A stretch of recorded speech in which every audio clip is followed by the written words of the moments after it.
Welcome to Stache Sports episode 51. 51. One of the young Steeler players, Nick Herbig, who had a good year. He was drafted from Wisconsin. Is looking like a young and upcomer defensive player behind T.J. Watt and company that can be a name to reckon with, and a name that the Steelers should keep on their roster and try to keep him around because he's a good depth piece and a good player to help build a good defense in Pittsburgh, which we need, and a good consistent defense. It also is close to 50 outside. It's a little warmer finally outside. It's been one of the most wild winters up here for the first time in 15 years, I believe they said. That we had this much snow, but there's still a lot of snow on the ground, but some of it's starting to melt. But anyway, Saturday, the Pirates spring training game starts. And yes, I know one of my favorite Commerce baseball kids loves baseball. I wonder who his baseball team is. But my baseball team is the Pirates, and they start the spring training game on Saturday against the Baltimore Orioles. Can't believe that spring training's here already. It just seems like baseball ended yesterday. That's a joke. But anyway, some names besides Connor Griffin to look out for the Pittsburgh Pirates spring training are the Password, who they traded for this offseason from the Boston Red Sox. He's an outfielder and a young prospect. He might be on the opening day roster, but a lot of people think he's going to go to AAA and try to work on his craft a little bit before getting called up. But he's going to be a name they're watching during spring training. Also, Connor Griffin's a name to be watched during spring training. He's still, right now, they said he's been whacking the ball still, but it's only batting practice. So it's going to be interesting to see what Connor Griffin can do, since he's one of the highest names right now in all Pittsburgh sports, media, and local sports. Connor Griffin's a name to watch. But it'll be interesting to see what he can do for the Pittsburgh Pirates embracing Florida during the spring training and see if he can be on the opening day roster. But if he is on the opening day roster, they would have to pay him a decent amount of money, and that'd be one of the highest paid contracts of the Pirates. But I think the Pirates need to do that. I think the Pirates need to try to put their best foot forward and put their best team on the field opening day. You do not need to mess around and lose a couple games like the Pirates did last year and bring him up when it looks like he might be close to being out of the playoff hunt. We need to bring him up right away or soon enough in the beginning of the season to where if they're in the hunt or trying to look good, it's not costly in the end when all the other teams in the division, like the Cubs, the Brewers, and the Reds, are above you, and it's no way to catch them. So they need to bring Connor Griffin up sooner rather than later. But it's going to be interesting to see what he can do during spring training. Paul Schemes and the other pitchers, let's see what they can do if they still have it like last year. We had a pretty good starting pitching rotation last year, and we don't really do anything to mess it up. Might need a better bullpen, but our bullpen was decent. Luckily, we got more hitters and got rid of Jack Sawinski, who was hitting 100s and 100s. Let's hope these new additions help, but it's going to be interesting to see. At first, I think Ryan O'Harn, but came from the Baltimore Orioles and recently played on the San Diego Padres. Might play a little outfield with Brian Reynolds and Cruz, but we'll see what General Manager Don Kelly does in his first full season with the Pirates and what his lineups are. He has they're finally starting to do good, but like I said in plenty of these videos, I still think they need a third baseman. Also, they still think they have somebody in the minor league system, or they think Nick Gonzalez can do that if they bring up Connor Griffin, and Connor Griffin's at shortstop, and they put Nick Gonzalez at third, and then utilize the tree at third place, Jared Triola, and switch them out at fourth. Maybe they do that, but I don't know. We'll see what happens with that. That's the other big story out of Pirate City right now in Brazen, Florida. But let's see what they can do during spring training. I'm more pumped up about this Pirate season and have my bucket fever ready. I know you could say it might be the same season and they might not do so well, but at least this offseason, in my opinion, besides maybe getting a third baseman, like I've said, I think they've done a lot better, and they think they've actually tried to make the fans happy and not just say, oh, we're going to do the same old team and hope for straws that we hit on these prospects. Bringing in O'Harn, the Password. We'll see how good a Password can do. He's a young guy. But bringing in O'Harn and Michael Ozuna and Brandon Lau are three big bats that the Pirates needed. They had a lot of hits last year. Let's hope they can do it again this year. I know people are going to say Marcell Ozuna had an off year, but let's look at it. He was a little better than McCutchen last year and better than some of our players who were actually batting last year, even though he had an off year. Let's hope we can go back to the 2024 season when Ozuna was in the MVP race. That'd be dope. That'd be great for the Pirates if we can get back to those winning ways. if we can get back to those winning ways. But we will see what happens to that. Let's hope the Pirates can continue. Let's see what the Pirates can do. It's going to be interesting. Though it's fun to have baseball back, and spring training opening day is on Saturday for the Pirates. A long way for spring training to go. It's just a start, but right now Connor Griffin has been doing good in practice. Let's see what he can do when it's real game time, and he has to put in the game action. But we'll see.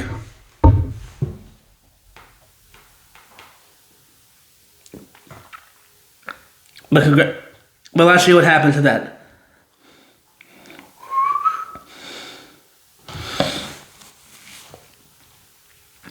Here's my college basketball picks for today.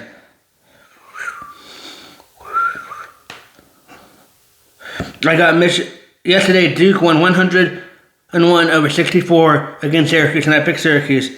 Iowa State beat Houston 70-67. That was a lot closer game, like I said. Those are the top 2 teams of the Big 12 right now. But today's games, Tuesday slated games for college basketball world, because they're not on bye week or on a freeze like the NHL is. I got Michigan over Purdue. That's going to be a good game. That's 1 versus 7. Purdue's 21-4 and 11-3 in the Big Ten. Michigan's 24-1 and 14-1 in the Big Ten. I think Michigan's going to win. I got Florida over South Carolina.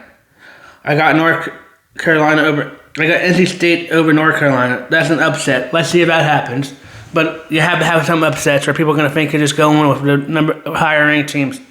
So I got NC State over North Carolina. St. Louis over Rhode Island, and Louisville over SMU. I got Miami, Ohio over Massachusetts. Miami, Ohio hasn't lost a game in the MAC, but I know people are going to say the MAC's not that good, but Miami, Ohio is looking pretty good. But they might get bounced in the first round if they make it to March Madness, but we'll see.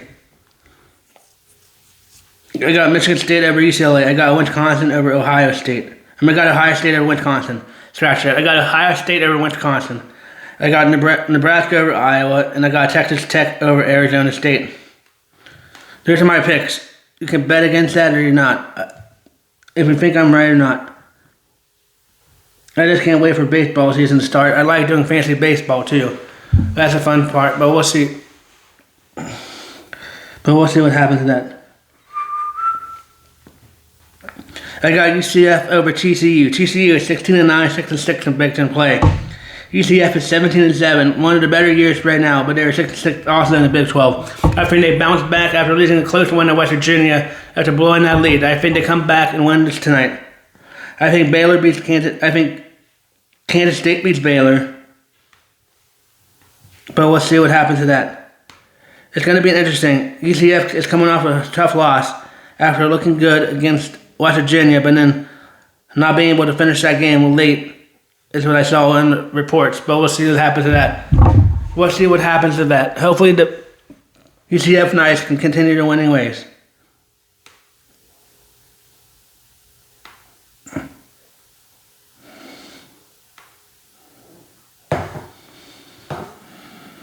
I got Florida State over Boston College. Both of the teams are bad. But Florida State has a little better record in the ACC, so that's why I'm picking them over Boston College.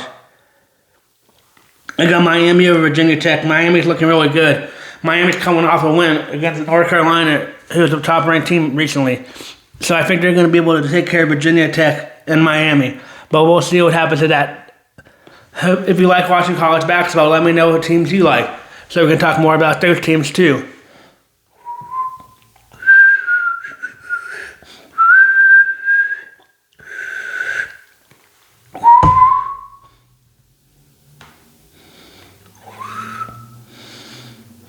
The NBA is off until Thursday because of the NBA All-Star Game. Let me know in the comments if you enjoyed the format, since they changed the format. I'm curious to see how many people actually like that new format.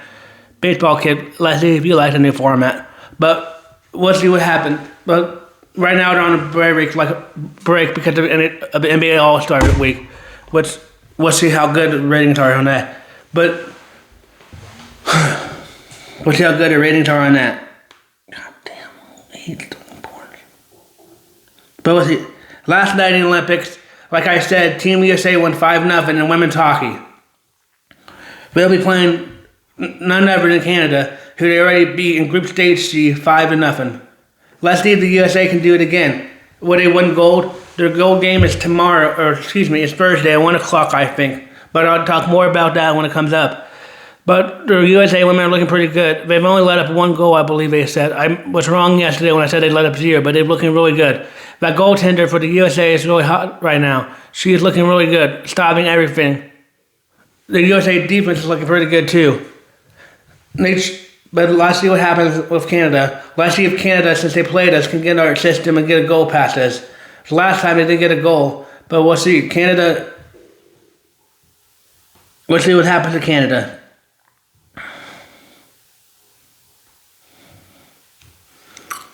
The USA in men's hockey has a bye week, like I said, and it's going to play the winner of Latvia versus Sweden in the next round. Right now, at the end of the first, Sweden is winning 2-0. And they have a couple NHL players on their team, more than Latvia does, I think. But Sweden's winning 2-0 right now. If that holds up, that means the USA will be playing Sweden in the next round. The Czechs won 3-2, which means Canada will be playing Czech in the second round. A lot of people think, and I do too, that the gold medal game, like in women's, is going to come down between Canada and the US. That's going to be stacked. It's going to be interesting to see who they put as goaltender. Because Connor Hellebuck is looking pretty good this year, but Connor Hellebuck is looking pretty good this year.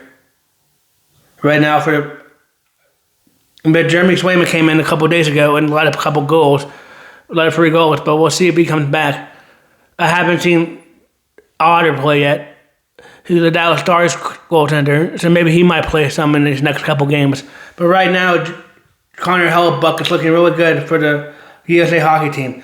But the USA hockey team is going to have to start out, the USA men's hockey team is going to have to start off getting to a stronger start, in my opinion. I know they've been living on slow starts and hitting it up in the second period. That might still work. But if they want to beat Canada, they need to start off strong. But who knows? Maybe when they play Canada, it might be even more, who knows?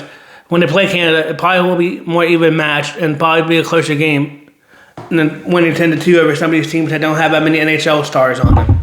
But we'll see. Hopefully the USA and Canada play in the final. Even though Sidney Crosby is on Team Canada, I'm going to be rooting for Team USA. We have not won gold since the Miracle on Ice, and that's been a really long time in hockey. I know we've hadn't had NHL players, and it's so good to have NHL players, and they're finally starting to have more NHL players and college players on our team, because the United States hockey is starting to build up over Canada, which Canada seemed like a long time ago they had the most players, but USA is starting to get caught up and have more USA players in the NHL right now, which is good. Let's hope they can win. Damn.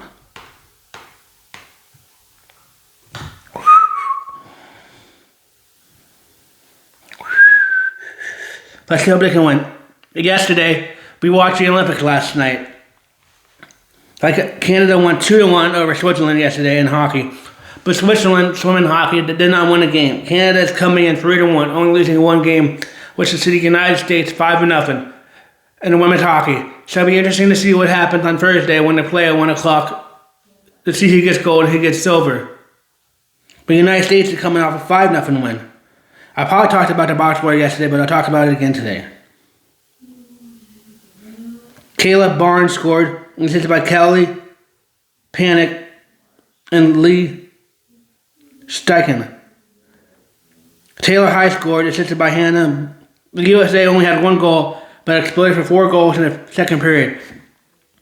Taylor, Abby, Kendall, and Haley all had the goals with assists. The USA is looking really good, but Sweden, and they beat Sweden too. They beat Sweden in women's hockey, and Sweden was coming into women's hockey, not losing a game, and did not score a goal against the U.S., even though they've won all 4 games so far, besides that one. So they'll be playing in the bronze medal game against Sweden for women's hockey. Yesterday, in the men's slalom, airplane skiing, the men's slalom final, Switzerland came in first, Australia came in second, and Norway came in third. In women's bobsled, Ilana Mays Taylor finally got gold. She is one of the older bobsled riders in Team USA history. She's one of the older bobsled riders in Team USA and has 2 deaf kids, but gold medal is leading her. At obvious Olympics, she never won gold, but she finally got her accomplishment last night on a great run. That was a fantastic run down the track and the house of speed in Milan, Italy. She had a good race and finally got a gold medal. I feel so proud for her. Getting a gold medal for Team USA is good. So she was all happy that she finally got a gold medal and could finally put that to rest. She's one of the better bobsled riders that USA have had in recent history. I'm glad that she got a gold medal after watching the story of her deaf kids and her family, but she finally got a gold medal. So that's nice to see her get a gold medal. Congratulations to Elena Taylor to get a gold medal. Germany came in second, and then the USA, Kaylee came in third. So USA and the women's bobsled final got gold and bronze. That's good. Added 2 more medals to their account. In figure skating, Japan came in first, and Germany came in second. But Georgia came in second. Georgia got the first medal, I think they said, in Winter Olympics history, coming in second in women's figure skating pairs final. The USA only finished 5 or lower and didn't a medal in that. That's a shock. The USA has a medal in that, I think I read, since like 1980 or something, and they'll have to wait 5 more years to try to medal in it again. But congratulations to Japan, Georgia, and Germany. In women's big air, Canada won. China came in second, and Italy came in third. And women's short track, Netherlands won. They're looking really good in the short track running. The Netherlands, they're looking really fast. Canada came in second, and South America came in third.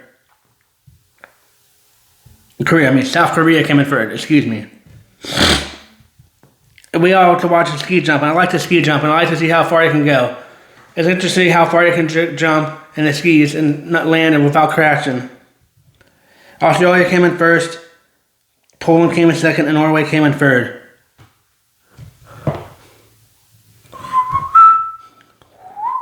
Right now, Norway still holds the lead with 14 gold medals, 8 silver, and 9 bronze.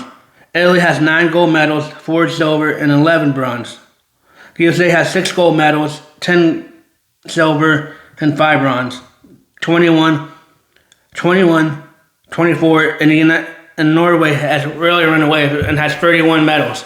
They're one of the top teams right now to beat in the medal count. Can the USA catch up to them? They're 10 behind them, but we still have a week left to go in the Winter Olympics. Will the USA be able to catch up on the Netherlands, or will the host country, Team Italy, be able to catch up on the Netherlands too? It'll be interesting to see what happens.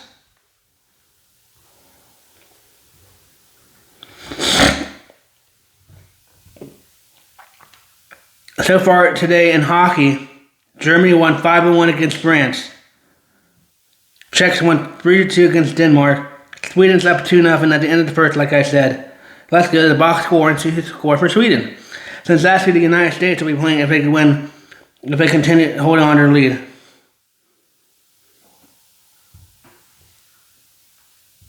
Or they could have a rematch against Latvia. And they beat Latvia 5-1, I think. I think Latvia was the one who got a goal on them. But they could replay Latvia again if Latvia wins, but we'll see. Right now, looking looks like it could be Sweden. It could be Sweden. Germany won 5-1. Wow. Switzerland beat Italy 3-0, knocking off the home country Italy. But we'll see what happens to that. Let's see what happened to them.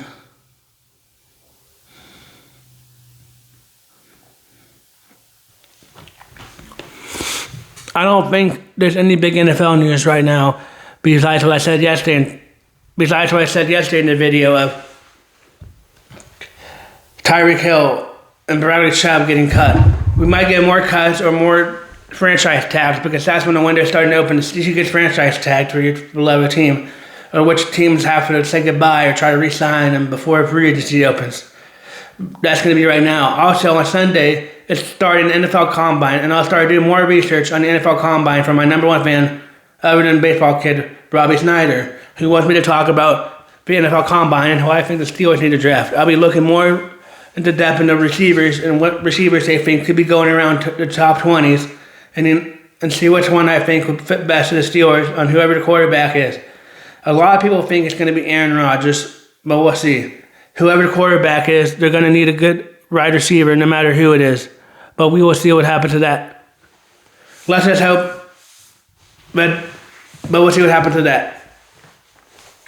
It's going to be interesting also in a couple of weeks when hockey comes back to see how good the Pittsburgh Penguins can do after being good, really hot on this break. I hope it continue, but also sometimes when they're really hot and you have a big break, that could also affect team chemistry.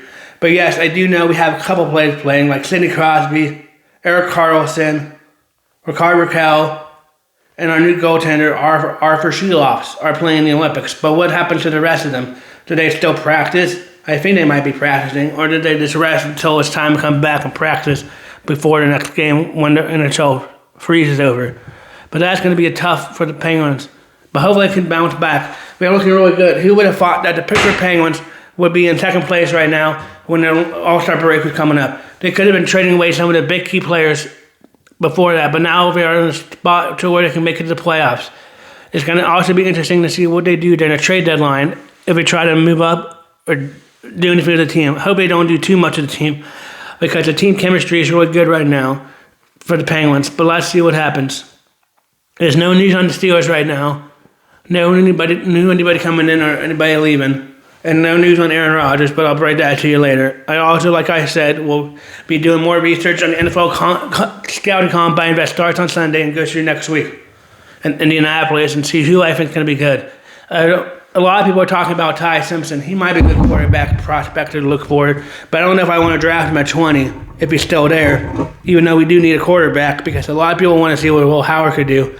And I think we need a receiver, and I think drafting a quarterback there is just a waste if Aaron Rodgers comes back. In my personal opinion, but we will see what happens to that. We'll talk more about the hockey, and talk about more who the U.S. men's hockey team was playing tomorrow, and more about the women's hockey. I can't believe how good the women's hockey is doing this year. They're looking really dominant. Hope they can win gold and get the U.S. in more gold medals. But I wonder what's going to be tonight and what we're going to be watching tonight in the Olympics. Can't wait to see what's on primetime in the Olympics tonight. But as always, thank you for watching my videos. If you have any comments, please leave them down below of what I can talk about more on. But thank you for watching my videos. This is Stache Sports, episode 51, signing off. So, dude.